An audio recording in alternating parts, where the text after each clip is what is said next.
السلام علیکم. ہم نے اپنے پچھلے لیکچر کے دوران اوور رائڈنگ ریٹنگ ریزلٹس کا ذکر کیا تھا.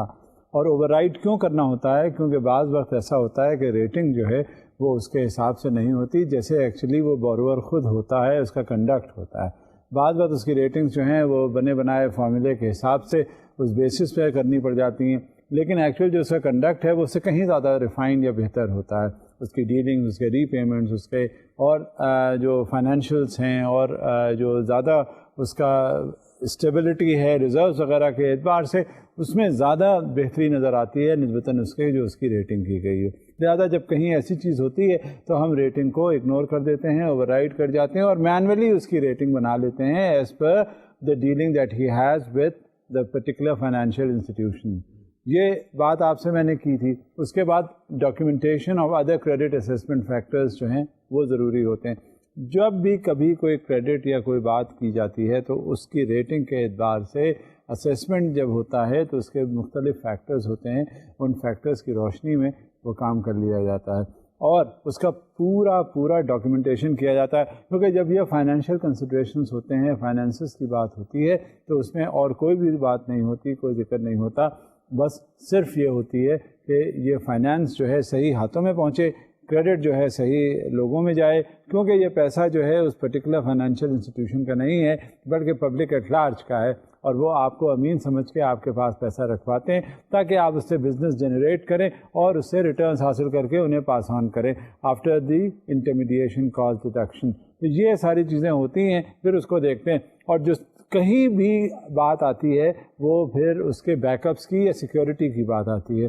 ویلیویشن آف کولیٹرل بہت امپورٹنٹ فیکٹر ہوتا ہے اور اسی ویلیویشن کی بنا پر ہم اس کو ایکسٹینشن آف کریڈٹ دیتے ہیں مارجنل ریکوائرمنٹس کو فلفل کرتے ہوئے. کیونکہ جتنا وہ بیک اپ دے گا، جتنے اس کا پرائمری سیکیورٹی ہوگی اور ساتھ میں کولیٹرل ہوگا، اس حساب سے پھر ہمیں مدد ملتی ہے، آسانی ہو جاتی ہے کہ یہ اتنے کا اس نے بیک اپ یا کولیٹرل دیا ہے، لہٰذا اس کے حساب سے ہم اس کو فائنینسز بھی دیں گے اور کریڈٹ بھی کریں گے. لہٰذا اس کا ویلیویشن جو ہے بہت ضروری ہے، مارکیٹ ویلیو اس کی جاننا ضروری ہے اور ساتھ میں اس کی جو فسٹ سیل ویلیو ہے جس کا ذکر میں پہلے آپ سے کر چکا ہوں، اس کی بنیاد اور کس انداز میں اس کی فسٹ سیل ویلیو کیلکولیٹ کی جاتی ہے، یہ آپ کے سامنے آ چکی ہے بات. لہٰذا یہ سارے جو فیکٹرز ہیں ان کا بخوبی اور بغور جائزہ لینے کی اشد ضرورت ہوتی ہے جب ہم کوئی کریڈٹ انیشیشن یا کریڈٹ سینکشن کر رہے ہوتے ہیں. اب اسی ضمن میں ایک بات آتی ہے کہ جو ایکسپوجر ہمارا ہوتا ہے، جو ہمیں ایکسپوجر کرنا ہے، اس کا اسیسمنٹ. بات یہ کوئی، جیسا میں پہلے بھی آپ سے کئی بار اس کا ذکر کر چکا ہوں کہ یہ ایکسپوجر کسی کو پیسے دے لینا، کسی کو کریڈٹ کریٹ کر دینا بہت آسان ہوتا ہے. آپ گئے، پیسے آپ کے پاس ہیں، آپ نے جا کے دے دیے، یہ تو کتنا آسان ہے. لیکن بات وہاں پہ آتی ہے کہ وہ پیسے کا صحیح استعمال کرے، جس مقصد سے وہ پیسے لے رہا ہے اس مقصد کو وہ پورا کرے، اور یہاں تک کہ اس سے اپنا بزنس جو اس کا انٹرسٹ ہے وہ جنریٹ ہو، اس سے ریٹرنز اسے ملے. تاکہ وہ یہی نہیں ہوتا کہ صرف بینک انٹرسٹڈ ہوتا ہے کہ اس کو پیسے واپس آئیں، ری پیمنٹ واپس آئے، بلکہ it should be for the productive purposes. Non productive purposes کے لیے بینک کبھی فائنینسنگ نہیں کرتا. لہٰذا جو ایکسپوجر ہوتا ہے اس کا اسیسمنٹ ہونا چاہیے، ہوتا رہتا ہے اور ہر موقع پر ہوتا ہے. اب ایک سلائیڈ ہے آپ کے سامنے اسی ایکسپوجر اسیسمنٹس کے حوالے سے، اس سے آپ کا اور کلیئر پرسپیکٹو ہو جائے گا کہ کیا ہوتے ہیں، اور پھر بعد میں آپ کو اس پہ کمنٹس بھی کروں گا. After reviewing borrower rating, other credit assessment factors and the collateral, it is possible to assess the borrower's creditworthiness with regard to the proposed exposure. The final assessment of the exposure risk can only be made, especially in the corporate customer business, after a comprehensive evaluation of all sub-processes of credit review. جب کبھی exposure آپ کر دیتے ہیں اس کا assessment آپ کو کرنا پڑتا ہے، اور گاہے بگاہے صرف یہ ایک بات نہیں ہوتی کہ جس وقت آپ اس کا ایکسپوجر یعنی فائنانس سینکشن کرنے جا رہے ہوتے ہیں صرف اسی وقت ہی آپ سارے اسیسمنٹس کرتے ہیں، ایسا نہیں ہوتا، بلکہ off and on you have to measure, you have to weigh, you have to assert, you have to keep on reassessing whatever exposure has been created. اور جب تک یہ اس میں ایکسپوجر کریٹڈ رہتا ہے اس وقت تک آپ کو پوری طرح سے ریویوز کرتے رہنے ہوتے ہیں گاہے بگاہے. اس کا کوئی ہارڈ اینڈ فاسٹ رولس تو نہیں ہے کہ آپ نے کتنے دن میں مانیٹر کرنا ہے. یہ وہ جو کریڈٹ آفیسر ہے یا کریڈٹ مینیجر ہے یا جو پرٹیکولر فائنینشیل انسٹیٹیوشن ہے یا کوئی بھی ادارہ ہے جس نے وہ کریڈٹ کریٹ کیا, اس کو گاہے بگاہے, کیونکہ اسے دیکھنا پڑتا ہے, اسے ایسیس کرنا پڑتا ہے. ایکسپوجر کا اسیسمنٹ بہت ضروری ہے اور اسی حساب سے اس کا تاکہ رسک کا اندازہ ہوتے رہنا چاہیے. اور اسپیشلی جس وقت کریڈٹ سینکشن ہو رہا تھا اس کا اسیسمنٹ بھی ہوا, اس کی رسک انالیسس بھی ہوئی. جب رسک انالیسس ہوتی ہے تو کوئی نہ کوئی اس پہ آبزرویشنس بھی ہوتے ہیں.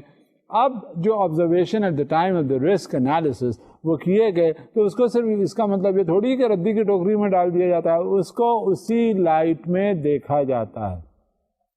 اور جب تک اس کو ان لائنز پہ مانیٹر نہیں کرتے اس وقت تک خطرہ ہوتا ہے کہ کل کو یہ کریڈٹ ایکسپوجر جو ہے کہیں خطرے میں نہ پڑ جائے. لہٰذا you have to monitor it constantly, you have to measure that, you have to ascertain the risk that is entailed with it, and at the time, even if you find that everything is going on well, then too you have to be very careful. Slightest of the indication should show and should indicate to you the alertness that you must ensure, because it is not your money that you have extended, it is the money of the public and it has to be got back. Another slide which is there in front of you. The results of the valuation of the collateral will also be included in this assessment, which has to be made by the employees handling the exposure. جس وقت وہاں پر exposure کر دیا گیا, credit دے دیا گیا, اس کو ہمیشہ اسیسمنٹ کرتے رہتے ہیں. آپ دیکھیں کسی بھی فائنینشیل انسٹیٹیوشن میں جب کریڈٹ ایکسٹینڈ ہو جاتا ہے تو کیا ہوتا ہے, آف اینڈ آن اتنے اسٹیٹمنٹس آتے ہیں, اتنی انفارمیشن اس کی دی جاتی ہے کہ آپ ہر جگہ اس میں یہ پتہ چلتا ہے کہ آپ کو اس کا جو مارگیج پراپرٹی ہوئی ہے یا جو property as a backup دی گئی ہے اس کی مارکیٹ ویلیو کیا ہے, اس کی فورس سیل ویلیو کیا ہے. کیونکہ بات یہ ہوتی ہے مارکیٹ ویلیو تو کچھ بھی آپ بڑھا چڑھا کے کر دیجیے وہ فلکچویٹ ہوتی رہتی ہے. بات ہوتی ہے کہ فورس سیل ویلیو کو ذہن میں رکھ کے بلکہ اس کا ورک آؤٹ کر کے اسیس کر کے بتایا جاتا ہے کہ ہاں اتنی اس کی فورس سیل ویلیو ہے, گرے ہاتھوں بھی یہ بینک کا جو ایکسپوجر ہے وہ سیکیورڈ رہے گا. لہٰذا جب کبھی بھی کوئی بات کریں گے تو ہمیشہ انفارمیشن جو بینک کے ہائی آفیسز ہوتے ہیں, ایڈمنسٹریٹو آفیسز ہوتے ہیں, جو کنٹرولنگ آفیسز ہوتے ہیں, جب وہ کسی کا ایکسپوجر کا اسیسمنٹ کرتے رہتے ہیں آف اینڈ آن, تو کیا ہوتا ہے اس میں سب سے پہلے وہ فورس سیل ویلیو کا ذکر کرتے ہیں اور یہی فورس سیل ویلیو جو ہے اہمیت رکھتی ہے. Further on we'll see. Here it is important to make sure that the internal guidelines contain clear rules on the level of detail and the form in which the explanation has to be presented. جب کبھی بھی ذکر ہوتا ہے assessment کا, assessment خاص طور سے ذکر کیا جاتا ہے کولیٹرل کی شیپ میں. اب کولیٹرل کیونکہ میں نے یہ دیکھا ہے کہ کبھی جب پراپرٹی جو ہے مارگیج کی گئی, بزنس لون ایکسٹینڈ کر دیا گیا, پرائمری سیکورٹی, اب لون جو ہے وہ آنا بند ہو گیا, یعنی ری پیمنٹس آنے بند ہو گئے. 1 مہینہ ہوا, 2 مہینے ہوئے, 3 مہینے ہوئے. اب اس کا کوئی ری اسیسمنٹ کرنا پڑتا ہے اور یہ دیکھ کے کہ یہ 3 انسٹالمنٹس 4 انسٹالمنٹس اس کی نہیں آئی ہیں, مسئلہ کیا ہے. فوری طور پہ جو اس کی پراپرٹی کی فورس سیل ویلیو ہے وہ ورک آؤٹ کی جاتی ہے اور دیکھا جاتا ہے کہ اس وقت اس پراپرٹی کی ویلیو کتنی ہے. کیونکہ ایسا نہیں ہوتا, اصل میں بات یہ ہوتی ہے کہ اگر کسی کو فائنینس ایکسٹینڈ کیا گیا ہے تو وہ 1 مہینے کی جو انسٹالمنٹ ہے وہ ریگولر بیسس پہ اس سے آنی چاہیے, مارک اپ اس کا پورا آنا چاہیے, جو اور اس سے ایسوشیٹڈ چارجز ہیں وہ آنے چاہیے. اگر 1 مہینے اس نے نہیں دیا, اس نے ڈیفالٹ کیا 1 مہینے میں, تو وہی 1 مہینہ جو ہے وہ دگنا ہو جائے گا اگلے مہینے یعنی 2 مہینے پہ, اور تیسرے مہینے پہ اور زیادہ ہو جائے گا. نتیجہ کیا ہوگا کہ جب 1 مہینے میں وہ دے نہیں پا رہا ہے تو آگے 3 مہینے میں وہ کیسے دے گا. لہذا اسی وقت جسے کہتے ہیں ارلی وارننگ, یہ سمٹمس ہیں کہ یہ 1 انسٹالمنٹ اس کی نہیں آئی ہے اور تیزی سے بھاگنا چاہیے کہ کیوں اس کی انسٹالمنٹ نہیں آئی ہے اور اس پہ ریگولرائز کریں تاکہ فالو اپ کریں اس کنزیومر کو, اس کسٹمر کو, اس بزنس مین کو جس کو ہم نے فائنینشیل کریڈٹ ایکسٹینڈ کیا ہوا ہے. لہٰذا یہ ضروری ہوتا ہے اسپیشلی جب وہ کولیٹرل کا اسیسمنٹ کرتے ہیں. اور fourth sale value is always taken into account. اب دیکھیں مزید سلائڈ کیا کہتی ہے. In practice, it has proven useful to compare the positive and negative assessment criteria. In addition, the form should provide a field for a concluding summary. Here too, the use of text modules appears appropriate to avoid long-winded and vague statements. جب بھی کبھی کوئی بات ہوئی long winded statement, اس میں ویگ ہونے کی تو قطعاً کوئی گنجائش ہوتی ہی نہیں ہے. ہر چیز بڑی کلیئر کٹ ہونے کی ضرورت ہوتی ہے. یہ بینک نے فائنانس کیا، یہ سیکیورٹیز ہیں، یہ ری پیمنٹس ہیں، اس کے یہ رسک ہیں سارے. لہذا there has to be no ambiguity as far as the return of this particular finance is concern. اور جب تک ایمبیگوٹی کہیں ہوگی ذرا سی بھی تو اس کا سب سے پہلے بورور ایڈوانٹیج لینے کی کوشش کرتا ہے ان سرٹن کیسز. ورنہ عام طور سے میں نے دیکھا ہے کہ جو لوگ کمیٹڈ لوگ ہوتے ہیں اور بینک سے فائنینسز جو لے لیے جاتے ہیں اس کو وہ پیمنٹس بھی بہت اچھی طرح کرتے ہیں. اور یہاں تک کہ ذرا سا ایک اگر میں آپ کو اس کی مثال دوں کہ ایک فائنینشیل انسٹیٹیوشن میں کہیں سے وہ بورور کا نام غلطی سے لکھ لیا گیا اس لسٹ میں جس میں ڈیفالٹرز کا نام تھا، اس کو بھی لیٹر بھیج دیا گیا جیسے کہ اور لوگوں کو بھیجا گیا، اس کو بھی ٹیلی فون کالز کی ہوئی. جب وہ آیا فائنینشیل انسٹیٹیوشن کے اندر، اس ادارے میں آیا جہاں سے اس نے لون لیا تھا، اس نے بہت برا منایا اور اتنا ناراض ہوا کہ معافی سب نے مانگی کہ ہاں جی یہ غلطی ہو گئی. اور یہاں تک کہ وہ جو اس کا فائنینس تھا اس نے ارینج کر کے 2-3 دن میں سارا فائنینس جو تھا ایڈجسٹ کرا دیا. اس میں ہمیں بہت زیادہ محتاط ہونے کی ضرورت ہوتی ہے. میں آپ سے ذکر کر رہا تھا کہ اگر کبھی کوئی بورور جو ہے وہ بہت کمیٹڈ قسم کا، ذرا سا بھی اگر وہ اوفینڈڈ فیل کرتا ہے تو وہ پھر فوری طور پہ آپ سے اس کا رابطہ یا ساتھ چھوٹ جاتا ہے اور وہ پھر آپ سے علیحدگی اختیار کرتا ہے. وہ فوری طور پہ کچھ اور کر کے وہ آپ کا فائنینس ایڈجسٹ کراتا ہے اور پھر کہیں چلا جاتا ہے. وجہ یہ ہے کہ آج کل تو مشروم گروتھ ہو گئی ہے بینکس اور فائنینشیل انسٹیٹیوشنس کی. جو بھی اچھا کسٹمر ہے وہ ایک جگہ جائے گا، اسے پتہ چلے گا، دوسری جگہ جو جب جائے گا تو وہ ہاتھوں ہاتھ لیا جائے گا. لہذا اسے تو کوئی کمی نہیں ہے. ہاں فائنینشیل انسٹیٹیوشنس کو کمی ہے اچھے کسٹمرس کی، کیونکہ کہیں بھی ہوگا تو مارکیٹ وہی ہے نا، گھوم پھر کے وہی لوگ ہوتے ہیں، تو وہ ریپوٹیشن جو ہے ادارے کی بھی اور اس انڈیویجول کی بھی وہ ٹریول کر رہی ہوتی ہے. اب دیکھیں ایک سلائیڈ اور ہے آپ کے سامنے. The assessment of the employees in charge of processing the exposure is the basis for the subsequent credit decision.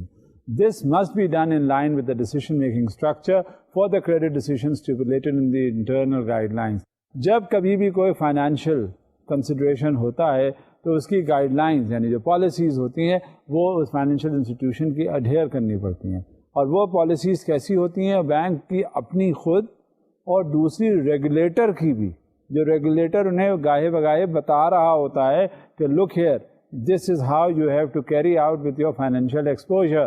These are the guidelines and they are enunciated very clearly to that commercial bank or to that loaning bank, and all these policies have to be adhered to strictly. In case of a violation of whatever guidelines that have been given by the regulator, then heavy penalties are being imposed. And similarly, strict action is taken by the bank itself, by the head office, that in case of any kind of a violation that is practiced, once that guideline which is there, the internal guidelines that I am talking to, in case of a violation of such.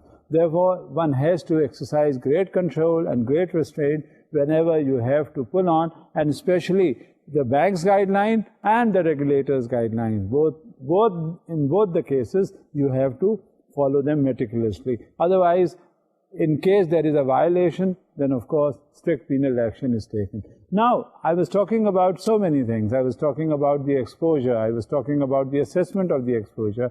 I was discussing the guidelines, the internal guidelines as well as the external guidelines. And now I'll be coming over to the automated decision. What kind of a decision it is, and naturally, when this automated decision is taken, what are the repercussions? What is the result of that automated decision? So here it is in front of you in shape of a slide, which I will explain it to you later on. The standardized retail business.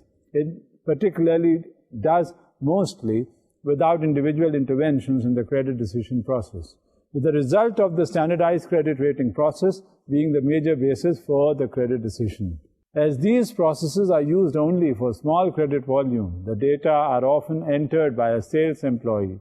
Deviations can be found mostly in residential real estate finance, as it is possible to set up specialized risk analysis units for this usually highly standardized process.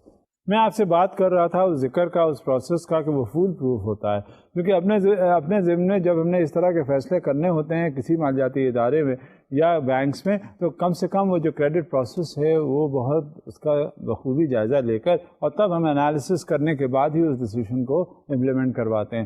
اور یہ credit decision جو ہے وہ بہت زیادہ اہمیت کا حامل ہے، کیونکہ جب تک آپ نے پورا اسیسمنٹ نہیں کر لیا ہوتا اس وقت تک کوئی بھی کریڈٹ ڈیسیشن جو ہے وہ امپلیمنٹیشن ہونے میں بہت مشکل ہوتی ہے. یہی کمپلیکسٹی ہوتی ہے، اور اس کمپلیکسٹی کو کرو کرنے کے لیے انہوں نے رسک اسیسمنٹ پروسیس کو بہت فول پروف بنانے کی کوشش کی ہے. کہیں بھی کسی طرح سے بھی ایفیشنسی اگر اس میں نہیں ہوتی یا یہ انیفیشینٹ ہوتا ہے سسٹم، تو وہ کریڈٹ کا جو ایکسٹینشن ہے وہ جیوپرڈائز ہو جاتا ہے. لہذا one has to exercise great constraint as well as ریسٹرینٹس.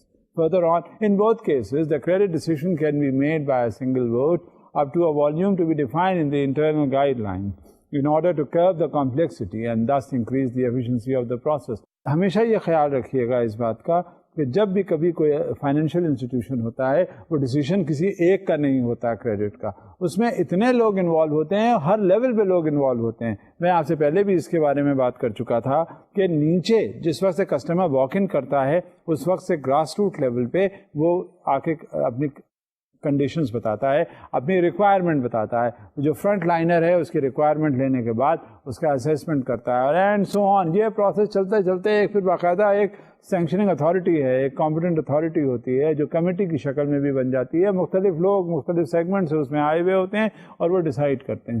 لہذا کسی ایک کا بھی اگر اس میں نیگیٹو ووٹ ہو جاتا ہے، اگر کوئی ڈس ایگری کر رہا ہوتا ہے اس پرپوزل سے، تو وہ پرپوزل جو ہے شاید اتنی اچھی طرح امپلیمنٹ نہ کیا جائے اور اس پہ ڈیسیشن جو ہے وہ کر لینا اس کے حق میں ذرا ممکن نہیں ہو پاتا. کیونکہ یہاں پہ کوئی ایسا اور سلسلہ نہیں ہے کہ اگر کسی نے ووٹ نہیں کیا تو کوئی بات نہیں، لیکن وہ اس نے اگر ووٹ نہیں کیا، اگر اس نے یہ مناسب نہیں سمجھا تو کیوں مناسب نہیں سمجھا، اس کے فوری طور پہ پروس اینڈ کونس جو ہیں وے کیے جاتے ہیں، اسیس کیے جاتے ہیں اور اس کو ریموو کرنے کی کوشش کی جاتی ہے، یا وہ پرپوزل جو ہے وہ ٹرن ڈاؤن کر کے واپس بھیج دیا جاتا ہے. وجہ اس کی یہ ہے کہ ہر شخص جو اس کمیٹی کا رکن ہوتا ہے وہ اپنا ویٹ کیری کرتا ہے اور اس کا جو اسیسمنٹ ہے اسے رد نہیں کیا جا سکتا کسی بھی بنیاد پہ.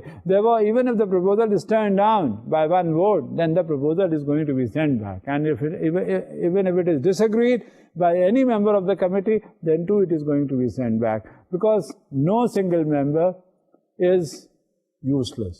No single member understands what that risk is, because as far as the complete whole is concerned, it has to be given a total observation in concurrence of the credit proposal. Whatever that concurrence will be, it has to be implemented henceforth. Now, I refer you again to a slide. Increasingly, mostly automated decision processes are also used in the small business segment. The prerequisite is a clear definition of and the data to be maintained for this customer segment. This makes it possible to create the conditions to derive a discriminatory analysis function. اچھا، جب کبھی بھی ذکر ہوتا ہے credit exposure کے حوالے سے تو اس میں سرٹن کیسز ایسے بھی ہوتے ہیں کہ جو ڈیٹا جو ہے وہ کمپلیٹلی فل ان کرنا ہوتا ہے، اور جب کبھی اس کا ریویو کیا جاتا ہے تو بعض وقت ہم کسٹمر سے ہی کہتے ہیں کہ اپنے حساب سے اپنا ڈیٹا پورا مکمل کر کے رکھو، اور جب وہ مکمل کر دیتا ہے تو اس کا کریڈٹ ریویو جو ہے کیری آؤٹ کیا جاتا ہے. اور یہ لمیٹڈ ڈیٹا بیس نہیں ہونا چاہیے، اس سے ہم ہر چیز معلوم کرنے کی کوشش کرتے ہیں جو ریلیونٹ ہوتی ہے آپ کے کریڈٹ ریویو کے پیش نظر کہ جو آپ نے ریویو کرنا ہے. اب دیکھیں سلائیڈ ہے، اسی بات کو آتھینٹیکیٹ کرے گی. In some cases it is left to the credit applicant to enter the data necessary to carry out the credit review, so-called online applications. However, the limited database and lack of more personal contact with the credit applicant limit the application of this option. اصل میں ہوتا کیا ہے، جب یہ on line کوئی application وغیرہ جاتی ہے تو ہم اس کو ایپلیکنٹ کے بارے میں زیادہ اسیس نہیں کر پاتے. ایپلیکنٹ جو ہے وہ اس نے اپنی آن لائن اپلیکیشن دے دی. اب مزید اس کے بارے میں جو ڈیٹیلز ہیں وہ ہمیں آن لائن میں سے کیسے پتہ چلیں؟ لہٰذا ہمیں بہت سی قباحتیں آ جاتی ہیں جب آن لائن اپلیکیشن اس طرح سے کوئی ریسیو ہوتی ہے کسی فائنینشیل انسٹیٹیوشن کو. لہٰذا اس میں کیا کرنا ہوتا ہے کہ ہمیں کلوز انٹریکشن ہمیں کرنے کی ضرورت ہوتی ہے. جب کبھی کریڈٹ ایکسپوجر کی بات آتی ہے, جب کبھی فائنینشیل سینکشن کی بات آتی ہے, تو ہم صرف ہوا میں اس کو سینکشن نہیں کر رہے ہوتے, ہمیں تو بہت کلوز انٹریکشن کرنے کی ضرورت ہوتی ہے اس کلائنٹ سے, اس بورور ٹو بی سے, اور وہ شخص جو ایکسپوجر ہم سے لینے جا رہا ہے اس کے بارے میں اگر ہم جانتے نہیں ہوں گے تو ہم ایکسپوجر اسے کیا دیں گے, ہم اسے فائنانس کیا دیں گے. کیونکہ جب تک پیسے روپے کی بات آتی ہے تو ہمیں بہت احتیاطی تدابیر کرنی پڑتی ہیں, ہمیں بہت محتاط رویہ اختیار کرنا پڑتا ہے, اور جب کبھی فائنینشیل ایکسٹینشن کی بات آئے گی تو ہمیں اس کو جاننا بہت ضروری ہے بورور کو. اب یہ سکسیس فیکٹر کا جو سب سے امپورٹنٹ ایلیمنٹ ہے وہ کیا ہے وہ بھی دیکھ لیتے ہیں. The most important success factor in the use of mostly automated process the bank's ability to take precautions against the credit applicant entering wrong data or to identify such wrong entries in time. اکثر کچھ bank کو جب information provide کرتے ہیں یہ borrowers at time, not always, at times اس میں ہوتا یہ ہے کہ کچھ انفارمیشن انہوں نے غلط دے دی. اب جب ہم اس کو کاؤنٹر چیک کرتے ہیں, یعنی فائنینشیل انسٹیٹیوشن یا بینکس جو ہیں اس کو کاؤنٹر چیک کرتے ہیں, تو اس میں کیا ہوتا ہے, اس میں وہ انٹریز جو ہیں وہ ملتی نہیں ہیں, اس میں انفارمیشن غلط ہوئی ہوتی ہے. اب مثال کے طور پہ میں آپ کو بتاؤں کہ کسی نے, ایک بورور نے آپ سے کہا کہ اس نے قرضہ لینا ہے آپ سے, اور قرضہ لینے کے بعد وہ اپنے کاروبار میں لگائے گا. اس سے پوچھا گیا کہ تم نے قرضہ اور کہیں سے لیا ہے, وہ جواب دے دے گا ہرگز نہیں. اس کے بعد کیا ہوتا ہے کہ جب قرضے کی بات آئی اور جب اس کا ہم نے ڈیٹا چیک اور CIB وغیرہ نکلوائی تو پتا چلا اس میں اوور ڈیوز اور ڈیفالٹس ہیں. اس سے بلا کے پوچھا تو اس نے یہ جواب دیا کہ میں نے تو کہیں بھی نہیں لیا, نام میرا ایسے ہی آ گیا. آپ بتائیں بھلا کہ یہ جو آٹومیٹڈ پروسیسز ہوتے ہیں جسے ڈیسیشن میکنگ کی بات ہوتی ہے, کہیں وہاں پہ اپنے آپ ہر چیز ایسے ہی ہو رہی ہوتی ہے؟ دنیا میں کون سی چیز ایسی ہے جو اپنے آپ ہو جاتی ہے؟ کوئی بھی نہیں ہوتی. لہٰذا وہ کسٹمر جو ہے وہ صحیح بات نہیں کر رہا ہوتا. پھر ہم اپنی تسلی کے لیے اس کے کہنے سے وہ پھر بتاتا ہے کہ میں نے فلاں جگہ سے اپلائی کیا تھا لون اور وہاں سے مجھے نہیں ملا, یا وہاں بس ہم نے اپلیکیشن دے دی تھی اور پھر میں دوبارہ گیا ہی نہیں معلوم کرنے کے لیے کہ آیا کہ وہ کریڈٹ ایکسپوجر ہمیں ملے گا بھی یا دیا جائے گا یا نہیں. ہم اپنی تسلی کرنے کے لیے ہم اس بینک سے کانفیڈینشیل اوپینین ضرور لیتے ہیں کہ اس طرح کا جو کلائنٹ ہے وہ ہمارے پاس آیا ہے, کیا آپ سے اس سے کبھی لنکیج ہوا تھا, کبھی کوئی ڈیولپمنٹ ہوا, کیا ہم نے جو آپ جب اس کو فائنینس ہم ایکسٹینڈ کرنا چاہتے ہیں تو اس کی کریڈیبلٹی کے بارے میں بتائیے, اس کے بارے میں آپ بتائیں کہ یہ کس طرح کا کنڈکٹ آپ کے ساتھ رہا. تو جب اس وقت ہمیں ساری انفارمیشن لکھ کے آ جاتی ہے تو ہمیں معلوم ہو جاتا ہے کہ اس کا ایکسپوجر کتنا تھا, ہمارے ساتھ کیا اس کی ڈیلنگ ہونے والی ہے, اور کیا وہاں رہی ہے جو جہاں ہم نے لکھ کے بھیجا. اب آپ اندازہ کریں جب ایک سٹیج پہ اگر اس نے غلط بیانی سے کام لیا ہے تو ہم اس کو کیسے اور مزید آنر کر سکتے ہیں. یہی سارے فیکٹرز ہوتے ہیں, یہ کیریکٹر بتاتے ہیں, یہ ایٹیٹیوڈ بتاتے ہیں, یہ بیہیویئر بتاتے ہیں کس چیز کا, کہ اسی سے ہم اسرٹین کر سکتے ہیں کہ کتنا رسک اس پرٹیکولر فائنینشیل سینکشن میں ہوگا. لہٰذا ہمیں بہت زیادہ محتاط ہونے کی ضرورت ہوتی ہے, خاص طور سے کسٹمر کے ڈیٹا بیس کے حوالے سے. In choosing a process, as the IRB approach provides for a calculation of the regulatory capital requirement on the basis of credit standing, the credit rating process has to be adapted to the requirements of the IRB approach. جب بھی کبھی یہ کوئی credit rating کے حوالے سے بات آئے گی, میں اس کا پہلے بھی آپ سے ذکر کر چکا تھا اور پچھلے اپنے لیکچرز کے دوران بھی میں نے آپ سے ذکر کیا تھا کہ جب کبھی کوئی کریڈٹ ریٹنگ کے حوالے سے بات آتی ہے بالکل وہ اس کا فارمولا بیسڈ ہے, ایک ایک چیز بڑی کیلکولیٹو ہے, اس کی باقاعدہ ہر چیز کی لاجک ہے کہ یہ اگر ہوگا تو ایسی سچویشن میں اس طرح کی اس کی کریڈٹ ریٹنگ ہوگی. لیکن میں نے جس کا آپ سے پہلے بھی ذکر کیا, کبھی کبھی ایسا بھی ہو جاتا ہے کہ پارٹی کا جو کنڈکٹ ہے وہ بہت زیادہ اچھا ہوتا ہے بینکس کے ساتھ. جو کریڈٹ ریٹنگ ہے اس کی اوور آل پرفارمنس ہو سکتا ہے پہلے کچھ اس کی مشکلات رہی ہوں, پہلے اس کی کچھ دشواریاں ہوں, کچھ دقتیں ہوں, جس کی وجہ سے ہو سکتا ہے کریڈٹ ریٹنگ ماضی میں اس کی اتنی اچھی نہ ہو, لیکن جب وہ آپ کے پاس آیا ہے فائنینشیلی، اب آپ سے اس کا لین دین شروع ہونے لگا ہے، تو وہاں پر اب اس نے وہ اس سچویشن سے جیسے وہ پہلے تھی وہ نکل آیا، اور نکل آنے کے بعد آپ سے بالکل اسٹریم لائن انداز میں اور اسموتھ انداز میں اور آنےسٹ والے انداز میں وہ کام کرنا اس نے شروع کر دیا.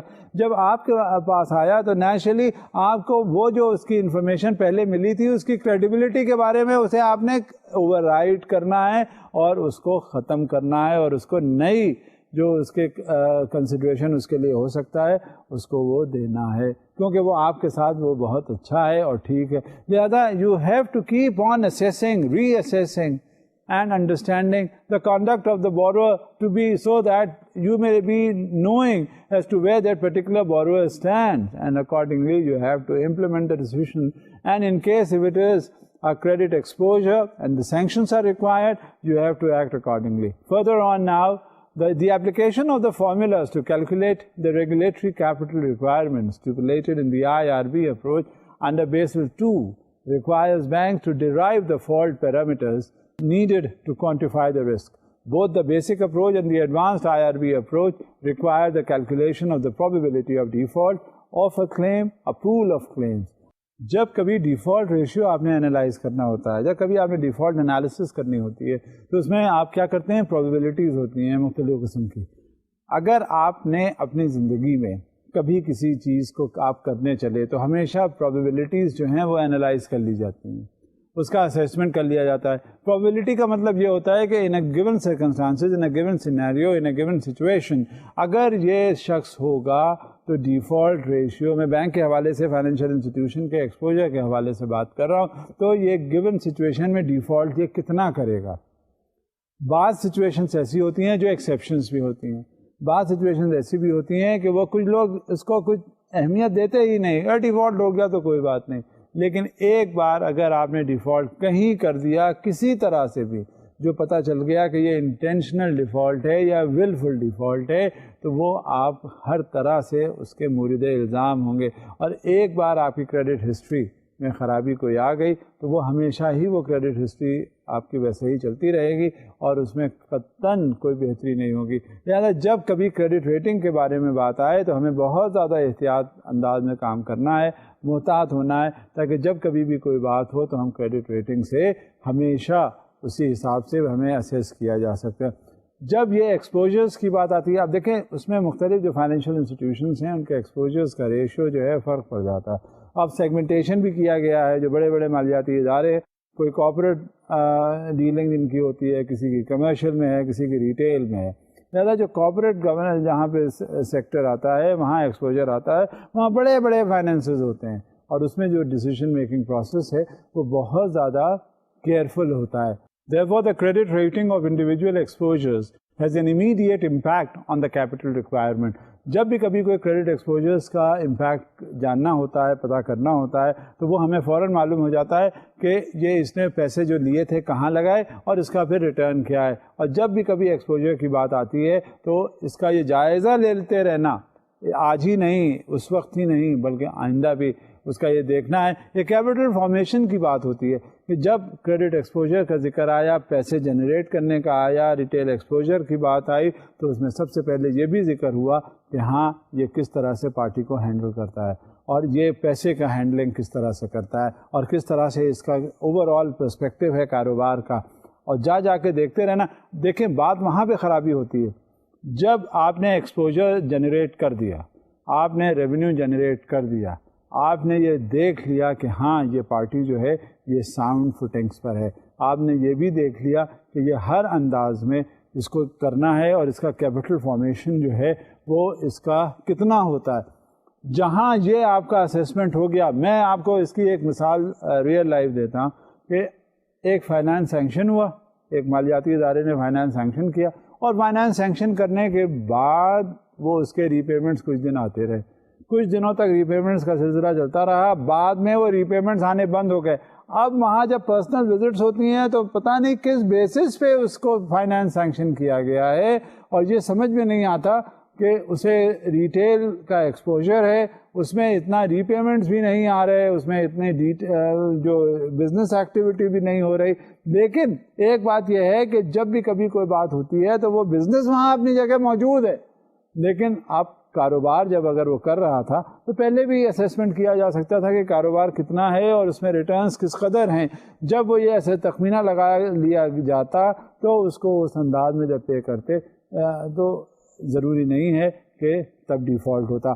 بات یہ ہے کہ جب آپ کو بزنس کا اسیسمنٹ نہ ہو اور اس سے زیادہ ایکسپوجر آپ نے اس کو دے دیا ہو جتنا کہ وہ متحمل ہو سکتا ہے, جب یہ صورتحال نہیں رہی اور آپ نے ایکسیڈ کر گئے اپنے لمٹس اور ٹارگیٹس کے بیانڈ پہ, تو اور وہ ریٹرنز پھر آ نہیں رہے. جب ریٹرنز وہ نہیں آتے تو آپ کے پیسے وہ نہیں دے سکتا. جب وہ آپ کے پیسے نہیں دے سکتا تو کیا نتیجہ نکلے گا؟ اس کا نتیجہ یہی ہوگا کہ جب کبھی بھی کوئی بات ہوگی تو وہ ڈیفالٹ کر جائے گا. اور کیونکہ اس کی جو کیپیسٹی ہے ری پیمنٹ کی وہ نہیں ہے, اس کی کیپیسٹی اتنا زیادہ جو ایکسپوجر دے دیا گیا ہے اتنا نہیں ہے بلکہ اس سے کم تھی, تو یہ ہمارا کیا ہوگا؟ یہ انکریکٹ اسیسمنٹ تھا.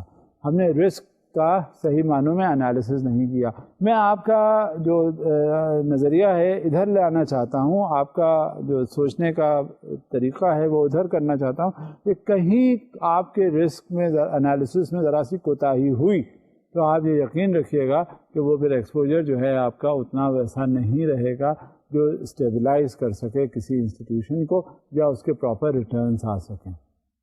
جب کبھی ایسی کوئی بات ہو تو one has to be quite comprehensive and detailed as far as the credit sanction is concerned, because immediate impact is being felt. اب یہ نہیں ہوتا کہ آج ہم نے اگر فائنینس دے دیا تو اس کا امپیکٹ 1 سال 2 سال کے بعد آئے گا. نو نو نو, دس از ناٹ دا کیس.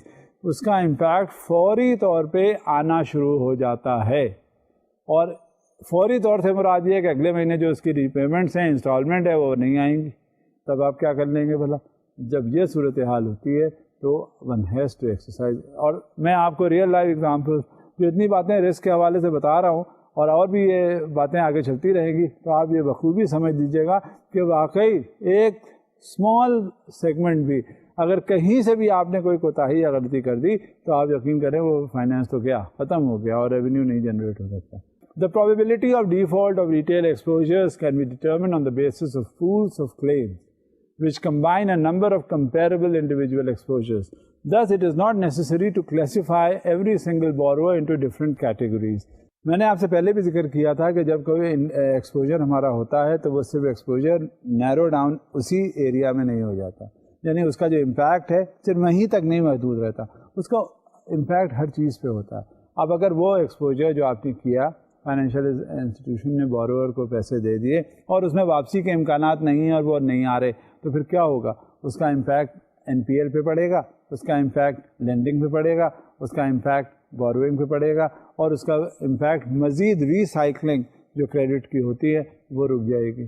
اب کہاں تک ہوگا یہ تو ریگولیٹر بتا دیتا ہے, اور جب وہ ایکسپوجر اس کا نہیں ہوتا, وہ ری پیمنٹس نہیں آ رہے ہوتے, تو وہ جو بوروور ہے ہو سکتا ہے وہاں سے جانے کی بھی کوشش کرے, وہ ایکسپوجر جو ہے وہ لے کے آپ پہ چلا جاتا ہے کہیں, اب جانے لگتا ہے تو کیا ہوتا ہے, یہ صرف وہیں نہیں بلکہ دوسری جگہ جب پہنچتا ہے تو آپ اس کو وہاں کانٹیکٹ کرنے کی کوشش کرتے ہیں تھرو ویریس ایجنسیز, گورنمنٹ اور non government, what ever the agencies. وہ ایجنسیز پھر اس کو ٹریس آؤٹ کرتی ہیں, ٹریک ڈاؤن کرتی ہیں, اس کو واپس لے کے آتی ہیں. غرض کہ یہ بات وہیں ختم نہیں ہو جاتی. جب اتنے سارے ایشوز انوالوڈ ہوتے ہیں تو ہمیں کیوں نہ زیادہ سے زیادہ احتیاط کر لینی چاہیے, اور انہی باتوں کو فول پروف بنانے کے لیے ایک اسٹیبلش فارمیٹ دینے کے لیے بیسل 2 میں ریوائزڈ اکارڈ ہوا, اور اسی بیسل 2 میں اب ہم دیکھیں گے کہ رسک کے حوالے سے انہوں نے کیا کیا باتیں کی ہیں. اب میں سلائڈ کی طرف آ رہا ہوں. Under Basel II, it is possible under certain circumstances to treat corporate exposures with a total volume of no more than 1 million as retail exposures. اور یہاں تک کیا ہے بیسل 2 میں کہ انہوں نے کارپوریٹ کا اور ریٹیل کا سیگمنٹیشن کر دیا. ریٹیل میں ہو سکتا ہے پہلے وہ ایکسپوجر زیادہ لے جاتے ہوں, لیکن بعد میں جب سیگمنٹیشن ہوا تو ریٹیل کا صرف انہوں نے رکھا کہ 10 لاکھ تک ریٹیل ایکسپوجر رکھیں. لیکن کچھ مالیاتی ادارے جو ہیں فائنینشیل انسٹیٹیوشن, ان کا ابھی بھی ایکسپوجر ریٹیل کا ذرا زیادہ ہے. وہ اس طرح زیادہ ہے کہ اس کی انہوں نے کیٹیگرائزیشن کر لی. کیٹیگرائزیشن کرنے کے بعد وہ پھر انہوں نے سیگمنٹیشن اپنا کیا, جو کہ ان کنفارمٹی ہے ود دا بیسل 2 اگریمنٹس, کیونکہ بیسل 2 نے ایک گائیڈ لائن پرووائڈ کی ہے. بالکل اسی طرح سے جیسے ہمارا جو سینٹرل بینک ہے وہ گائیڈ لائنس پرووائڈ کرتا ہے اور کچھ ہمارے جو ہیڈ آفیسز ہیں ان کی گائیڈ لائنس ہوتی ہیں، سارا مل کر ایک جامع قسم کی گائیڈ لائن فرنٹ لائنرز کو جب دے دی جاتی ہے تو اسی حساب سے پھر ہمیں یہ احساس ہو جاتا ہے، ہمیں پتہ چل جاتا ہے کہ یہ ایکسپوجر جو ہے یہاں اگر اس بنیاد پہ ہم کریں گے تو وہ کتنا سیکیورڈ اور سیف رہے گا، لہذا اس کی بڑی زیادہ ہمیں ضرورت ہوتی ہے. Based on what has been said so far, it would theoretically also be possible to assess such exposures by using a mostly automated credit decision process, at least from a perspective of compatibility of the credit rating process with the calculation of the capital requirement. Hare level پہ جو credit requirement ہے اس کا calculation, اس کا work out, اس کا requirement کی analysis کرنا اور پھر اس کے بعد اس کے ری پیمنٹ بیہیویئر، ری پیمنٹ کیپیسٹی دیکھتے رہنا، وہ بہت زیادہ ضروری ہوتا ہے. اور جب تک وہ بہت زیادہ ہمارے لیے قابل قبول نہیں ہوگا اس وقت تک ہم اپنا ایکسپوجر جو ہے سمجھیں گے کہ جیوپیڈائز ہو گیا. لہذا اس سے بچنے کے لیے ہمیں اپنے آپ کو بہت زیادہ محتاط انداز میں بات کرنی ہے. اب عملی طور پہ اس میں کس طرح کی بات ہوتی ہے؟ ایک تو سب سے پہلے میں نے آپ سے ذکر کیا کہ کارپوریٹ کو انہوں نے کیسے ڈیفائن کیا بیسل ٹو اکارڈ کے حوالے سے. پھر ریٹیل سیگمنٹ کو کتنا ایکسپوجر ہوگا، کیا ہوگا، وہ کیسے اکارڈ، وہ کیسے اس کو فریم کیا ہے، اس کو دیکھا گیا ہے، کلاسیفائی کیا. لیکن بات یہ ہوتی ہے کہ یہ سب اس کی ضرورت کیوں پیش آئی؟ اس کی ضرورت اس وجہ سے پیش آئی تاکہ ہمارا جو کریڈٹ ایکسپوجر ہے وہ سیکیورڈ رہے، اور جب تک سیکیورڈ رہے گا اس وقت تک ہمیں پھر کوئی دشواری کی ضرورت نہیں. عملی طور پہ بہت سی چیزیں ہوتی ہیں، ہم نے اکثر ضرور سنا ہوگا کہ کارپوریٹ یہ ہے، سیگمنٹ ریٹیل یہ ہے، کمرشل یہ ہے. زیادہ تر بینکوں میں اب ایس ایم ایز کا بھی ذکر ہونے لگا کہ اسمال اینڈ میڈیم انٹرپرائز کا ایک ہے کہ کچھ بینکوں میں یہ نام دیا جاتا ہے ریٹیل ایکسپوجر کا، کچھ بینکوں میں یہ نام کسی اور نام سے بھی کیا جاتا ہے مشہور. لیکن اوور آل بات، چاہے آپ ناک کو ادھر سے پکڑیں سیدھے یا گھما کے پکڑیں، بات یہ ہوتی ہے کہ وہ جو ایکسپوجر ہے کسی انداز میں، کسی کیپیسٹی میں، کسی لیول پہ یہ دیکھنا ہے کہ وہ سیکیورڈ ہے یا نہیں. اگر سیکیورڈ نہیں ہے، چاہے اسے آپ کوئی بھی نام دے دیں، وہ سیکیورڈ نہیں ہے اور فائنینشیل انسٹیٹیوشن اس میں نقصان اٹھا جائے گا. لیکن اگر سیکیورڈ ہے تو کوئی بھی فائنینشیل انسٹیٹیوشن ہو وہ نقصان نہیں لے گا. اب عملی طور پہ کیا ریزنس ہوتے ہیں جو جس طرف ہمیں راغب کرتے ہیں کہ کیا اس کی ڈیٹیلز ہوتی ہیں، کلاسیفیکیشن کس طرح سے ہوگا، ریٹیل کیسے ہوتا ہے، کارپوریٹ کیسے ہوتا ہے، کیا سیکورٹیز ہوتی ہیں. بیسکلی اس کے دو ریزنس ہیں اور وہ کیا ہیں اب یہ آپ کے سامنے ہیں. In practice this will have to be qualified for two major reasons. Number one, the profitability of the small business segment is highly dependent on the price structure. اب یہ بہت اہم ہے. اب مثال کے طور پہ کیا ہوتا ہے کہ جب اگر ایک ریٹیل میں آپ فائنانس ایکسٹینڈ کرتے ہیں، اس کا مارک اپ جو ہے، پرائسنگ اسٹرکچر جو ہے اس کا کتنا ہوا، آپ نے 20% پہ اسے فائنانس کر دیا. اب 20% تو اس نے فائنینشیل انسٹیٹیوشن کو مارک اپ دیا، اس کے اور چارجز بھی ہیں وہ دیے، اس پہ اس کی کوئی لاگت آئی ہوئی ہوگی اس پروڈکٹ کے اوپر، پھر اس میں اس نے اپنا پروفٹ بھی لگنا ہے، اپنے اس کے اوور ہیڈ ایکسپینسز بھی ہیں. غرض کہ یہ ساری چیزیں نکال کر اسیس کر کے پتہ چلا کہ وہ جو اس کا جو پرائس اسٹرکچر الٹیمیٹلی اس پروڈکٹ کا آیا وہ کہیں زیادہ تھا جو اسے واقعی ریٹرن کر کے دینا تھا.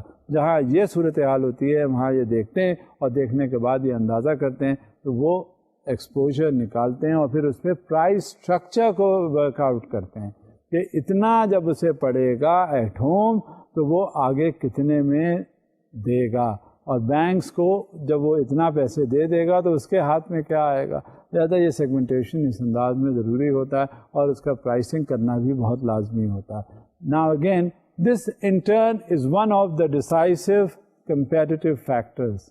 Therefore, it is necessary to delineate the risk associated with an exposure as precisely as possible to be able to set a price commensurate with the risk involved. اچھا، اس میں دیکھا یہ جاتا ہے کہ آپ کا پروڈکٹ جو ہے وہ کتنا کمپیٹیو ہے. یہ ہر لیول پہ ہے. جب آپ کوئی پروڈکٹ اپنا مارکیٹنگ کرنے جاتے ہیں آپ کو اندازہ ہو جاتا ہوگا، کوئی بھی پروڈکٹ ہوتا ہے سب سے پہلے لوگ اسے دیکھتے ہیں، پوچھتے ہیں کہ یہ ہے کتنے کا، وہ افورڈ کر بھی سکتے ہیں یا نہیں. اسی وجہ سے جب بھی کبھی بات ہو جائے گی پاپولیرٹی اس کی یا تو انکریز ہو جائے گی یا ڈیکریز ہو جائے گی. There will always be a decline in whatever is being done. اور ڈکلائن کیوں ہوتا ہے؟ وجہ اس کی جو سب سے بڑی ہے وہ یہی ہے کہ آپ کمپیٹیٹیو نہیں ہیں. کمپیٹیٹیو کیوں نہیں ہیں؟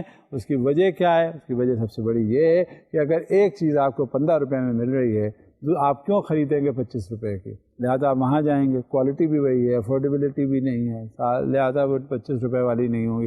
لہٰذا جب بھی کبھی فائنینشیل انسٹیٹیوشن ریٹیل ایکسپوجرز میں یا کارپوریٹ کے حوالے سے بات کر رہا ہوتا ہے تو اپنے پروڈکٹ کی پرائسنگ کا ذہن میں سب سے پہلے ہوگا، اور یہ پروڈکٹ پھر آفر کیا جاتا ہے. جب مارکیٹ میں آتا ہے تو مارکیٹ میں آنے کے بعد یہ اسیسمنٹ کیا جاتا ہے کہ ہاں یہ اس پروڈکٹ میں کیا ایسی چیزیں ہیں جس کی بنا پر جو ٹارگیٹ مارکیٹ ہے اس کو ایکسیپٹ کر لے گا. اب یہ میں نے آپ کو ایک ریزن پرائسنگ اسٹرکچر کا بتایا. اب دوسرا دیکھیے کیا ریزن ہے. Homogeneous data pools are required for the application of empirical statistical models. In practice, the borrowers in the small business segment show a high degree of heterogeneity, which means that this requirement can only be met by setting up many, thus smaller pools of claims. The decreasing size of pools of claims and the resulting increase in the processes to be applied thus effectively limit the application of this method. This is especially true for small institutions. اب دیکھیں یہ بہت بڑا element ہے. جو چھوٹے چھوٹے جو ادارے ہیں وہ کتنی زیادہ احتیاط انہیں کرنے کی ضرورت ہوتی ہے. نمبر 1 ایک تو اسے کمپیریٹیو ان کے پروڈکٹ کو ہونا پڑتا ہے، اور دوسرے یہ دیکھنا پڑتا ہے کیا یہ جو پروڈکٹ آفر کر رہے ہیں وہ پروڈکٹ ایک ہے، سملر ہے، کس بیسس پہ ہے، یا مختلف ہے، مختلف کس انداز میں مختلف ہے، اور وہ کہاں تک اس کا ایکسپوجر کر سکتے ہیں اور کیسے اس کی ایکسیپٹیبلٹی ہو سکتی ہے. لہٰذا in both the cases specially this is relevant as far as the small financial institutions are concern. کیونکہ ہوتا یہ ہے کہ جو چھوٹے چھوٹے جو ادارے ہوتے ہیں وہ متحمل نہیں ہوتے کسی زوردار جھٹکے کے، اور بڑے ادارے تو پھر بھی ایبزارب کر لیتے ہیں، شاک ایبزاربرز ان میں لگے ہوتے ہیں، وہ کسی نہ کسی انداز میں اپنے آپ کو بچا لے جاتے ہیں. لیکن چھوٹا ادارہ اگر ایک بار جھٹکے میں آ گیا تو وہ ادارہ پھر پنپتا نہیں ہے، وہ ختم ہو جاتا ہے. اسے جب بھی کبھی کوئی بات ہوگی وہ آپ اس کو وجود اس کا خطرے میں ہو جاتا ہے. اور اسی وجہ سے آپ یہ دیکھ لیجئے کہ جو چھوٹے ادارے ہیں وہ سب سے زیادہ محتاط انداز میں بات کرتے ہیں، اور اگر ایک انسٹالمنٹ اگر 5 دن یا 3 دن کی دیر سے بھی آتی ہے تو ان کا جو ریلیشن شپ مینیجر ہے وہ آ جاتا ہے، ان کا ایس ایم ای کا ہیڈ آ جاتا ہے. اس میں سارا ایک بالکل ایک جیسے لگتا ہے کہ ایک زلزلہ سا آ گیا. وہ ہر طرف پرٹیکولر ہوتا ہے کیونکہ ان کو وہ اسٹیک پہ ہیں، وہ بزنس بھی انہیں کرنا ہوتا ہے، انہیں ایکسپوجر بھی کریٹ کرنا ہوتا ہے، انہیں ریٹرنس بھی لینے ہوتے ہیں اور انشورڈ ریٹرنس لینے ہوتے ہیں، تاکہ اگر وہ نہیں ہوگا، اگر ایک جگہ پیسے نہیں آئے دوسری جگہ نہیں آئے تیسری، وہ تو ختم، وہ سروائیول ہی ان کا ختم ہو گیا. لہذا جو بھی فائنینشیل انسٹیٹیوشن چھوٹا ہے اس کے لیے ضروری ہوتا ہے کہ وہ اور الرٹ ہو اور رسک میں زیادہ سے زیادہ کیئرفل یا احتیاط کرے، ورنہ اس کا تو سروائیول ہی خطرے میں ہے. اس میں اتنے بڑے بڑے شاک ایبزاربرز نہیں ہوتے جو دوسرے ہو سکتا ہے بڑے مالیاتی ادارے ہوں اور جن میں بہت زیادہ کمپٹیشن ہو. وہ تو ایبزارب کر بھی لے جائیں گے لیکن وہ نہیں ایبزارب کر پائے گا جو چھوٹا ہے. اب دیکھیں اس سلسلے میں اور بھی کیا چیز ہوتی ہے. جو preparation of offers, credit decision and documentation, یہ اصل میں انٹر لنک چینز ہیں جو ایک سے دوسرے کنیکٹڈ ہیں. کہ آفر کیا دیا جاتا ہے، پھر اس کا ڈاکیومنٹیشن پروسیس کیا ہوتا ہے. میں ایک بات بتاؤں آپ کو کہ ایک یا کچھ جو بڑے بڑے ادارے ہیں وہ ڈاکیومنٹیشن بڑا انشورڈ کرتے ہیں، تو دوسرے ادارے ہیں شاید وہ ڈاکیومنٹیشن انشورڈ اتنا نہیں رکھتے. اب ہوتا کیا ہے کہ جب ڈاکیومنٹیشن ایک جگہ مکمل ہو گئی اور اس کو فائنانس کسی طرح سے ایکسٹینڈ نہیں ہو رہا تو وہ کیا ہوگا، وہ پھر لوگ تنگ آ جاتے ہیں کہ اتنی ڈاکیومنٹیشن ہے، جب اتنی ڈاکیومنٹیشن ہے وہ پوری نہیں کر پاتے تو دوسرا جو چھوٹا ادارہ ہے وہ فوراً اس بڑے ادارے کے کسٹمر کو اپنی طرف لے آتا ہے اور کہتا ہے کہ اس فلاں ادارے نے تو جو ڈاکیومنٹیشن کا پروسیس ہے وہ بہت زیادہ رکھ لیا ہے اور آئیے اب ہم کرتے ہیں. حالانکہ وہ یہ سوچ رہا ہوتا ہے اندر کہ وہ جو ڈاکیومنٹیشن پروسیس ہے بڑے ادارے نے ہر طرح سے اسے اسٹیبلائز کر لیا ہے، ہر طرح سے اسے فرم اپ کر لیا ہے اور وہ ریلائبل اور ہر طرح سے بھروسے کے قابل ہے. لہذا اس کو وہ اور انکریج کرتے ہیں اور اپنے پاس اسے لے آتے ہیں اور کریڈٹ ایکسٹینڈ کر دیتے ہیں. انہیں معلوم ہے کہ اس میں رسک اتنا انوالو نہیں ہے، یہ اسٹریٹ کیس ہے اور جو کہ یہ سینکشن ہو جاتا ہے اور زیادہ کر کے سینکشن کر دیتے ہیں جتنا اس ادارے کی نسبت. لہذا یہ بھی ایک اسٹریٹجی ہوتی ہے اسمال فائنینشیل انسٹیٹیوشنس کی. اب دیکھیں ایک سلائیڈ ہے آپ کے سامنے. After reviewing and determining the applicant's creditworthiness in the course of assessing the exposure, the process leading up to disbursement of the credit can be initiated. جب assessment اس کا ہر انداز میں ہو جاتا ہے تو پھر disbursement کیا مانے کہ اسے روک دی جائے. جب یہ اندازہ ہو گیا کہ یہ کلاسیفیکیشن اس کا کیا ہے, یہ اندازہ ہو گیا کہ اس کا ری پیمنٹ بیہیویئر ٹھیک ہے, یہ اندازہ ہو گیا کہ کولیٹرل یا بیک اپس اس کے بالکل ایڈیکویٹ ہے, اور اس میں شاکس لینے کی پوزیشن میں یہ نہیں آئے گا کہ اس کی وجہ سے اس کو کوئی فائنینشیل انسٹیٹیوشن کو شاکس لگیں. لہٰذا جب یہ کنوکشن ہو جاتا ہے تو فائنینس کر دینے میں کوئی مذائقہ نہیں, اسے کر دینا چاہیے, دے دینا چاہیے.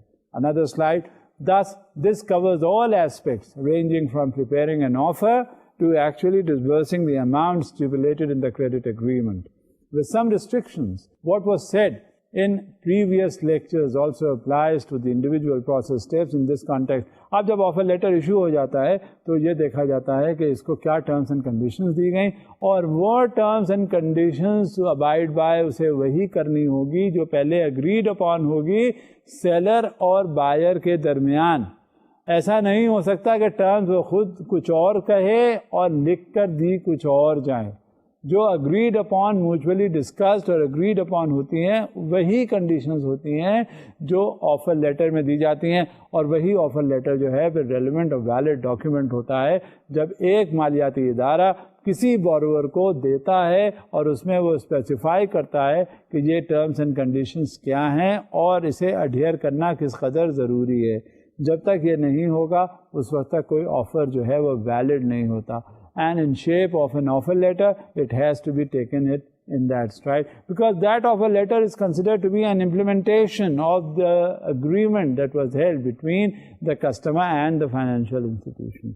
Further on, with some restrictions, what was said in previous lectures also applies to the individual process steps in this context. These steps are basically designed in a way as to prevent procedural errors in the credit approval process. Therefore, this focuses on the risk mitigating design of selected process components. Objective کیا ہوتا ہے؟ Objective جو سب سے بڑا ہوتا ہے اس بات کا آفر لیٹر کا کہ یہ رسک کا میٹیگیشن ہوتا ہے.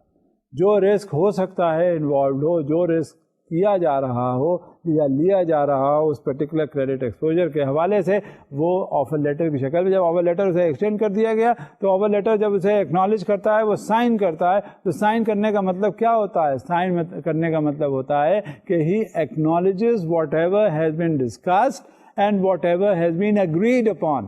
And whatever has been agreed upon, it is being implemented in true letter and spirit as far as this particular offer letter is concerned.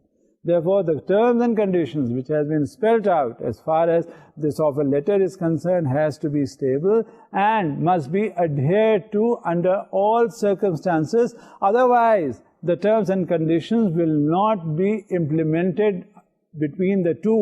That is, the bank or the financial institution and the customer on the other hand. It has to be agreed upon and it has to be acknowledged, and the offer letter is evidenced as an agreement in both the cases. Further on, when preparing a firm offer, costing this offer plays a central role.